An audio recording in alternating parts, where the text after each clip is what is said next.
Shalin bawa korang bagi review di segmen punya Honda Accord tahun 2015 2.0 liter. Yang boleh nampak sini dia punya cat memang original, color hitam, depan sarung dengan lampu masih okey lagi lah. Cuma lampu dia ada kuning sikit tapi tak apa, nanti kita akan polish. Okey, jangan risau. Sini dia punya sport rim original. Ini yang 17 inci. Okey, kita tengok satu raw body dia, engine, gearbox, suspension semua cantik, elok lagi. Nak datang test drive pun boleh, tak ada masalah. Okey, lagi kita tengok dia punya bonnet. Bonnet dia sangat besar dan luas boleh letak banyak barang, luggage, tak ada masalah.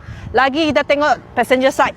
Okey, dalam seat dia semua yang fully leather seat lah, semua cantik, tak ada calar. Lagi ada aircon blower, sini pun ada sun visor, sudah ada kasih. Okey.